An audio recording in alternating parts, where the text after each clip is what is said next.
Selamat pagi Bapak Ibu yang dikasihi Tuhan. Kembali kita berjumpa dalam menu sarapan firman yang membuat makanan buat batin kita, buat hidup kita, yang membuat hidup benar-benar hidup. Kita baru saja melewati Paskah, walaupun sudah agak lama. Saya masih kepingin kita menyoroti satu hal dari Paskah ini. Kita buka ke Yohanes 19 ayat 28. Yohanes 19 ayat 28.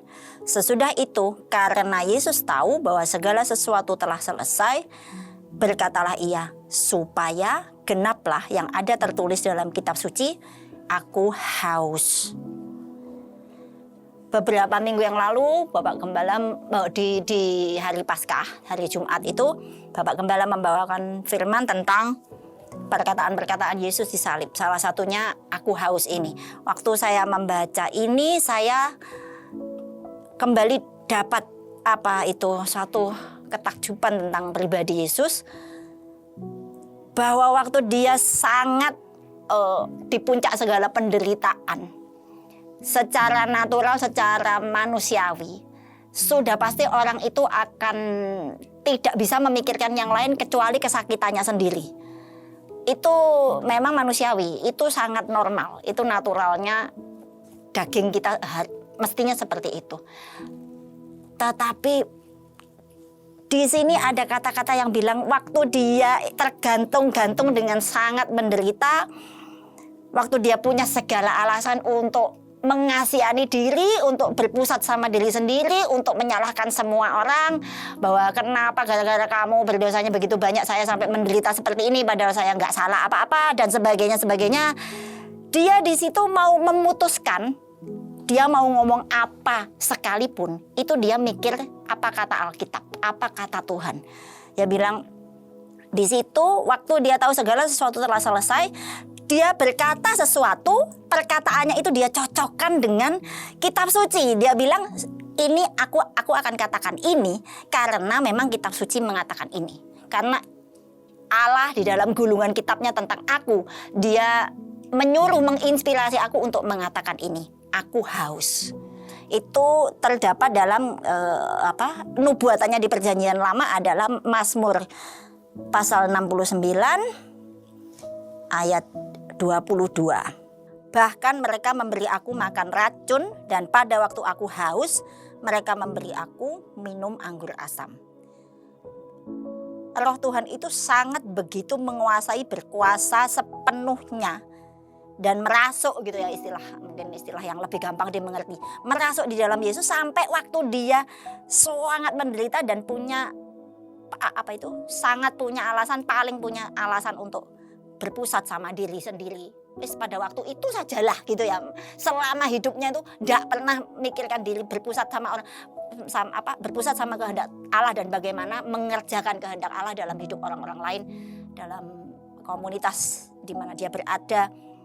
Ya ini kali terakhir lah, setelah ini semua selesai, izinkan aku memikirkan diriku sendiri dan aku marah-marah atau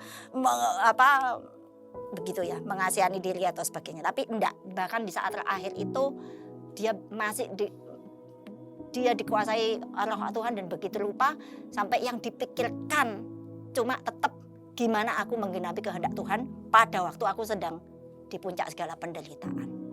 Ini terlalu luar biasa. Ini manusia macam apa gitu ya, memang manusia macam apa, karena dia adalah jelmaan Allah sendiri yang kudus, tulus, murni, hatinya itu sungguh-sungguh tidak ada memikirkan egonya sendiri, memikirkan dirinya sendiri, itu nggak ada.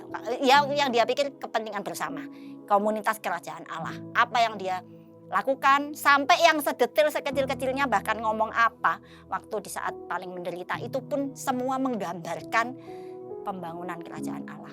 Dengan ini dia menggenapi firman itu. Saya rindu, saya sendiri mikir saya mau jadi gitu loh.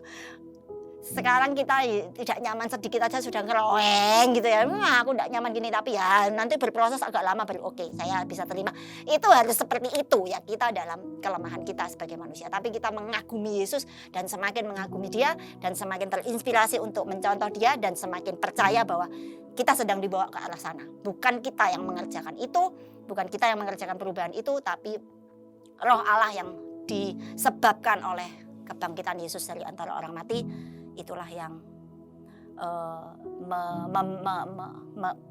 mengerjakan kebangkitan itu, mengerjakan pembaharuan itu, mengerjakan ketulusan hati yang sepenuhnya, hati dan hidup yang sepenuhnya tentang Tuhan itu di dalam kita sampai disempurnakan seperti Yesus.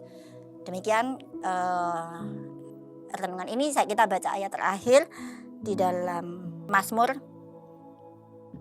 40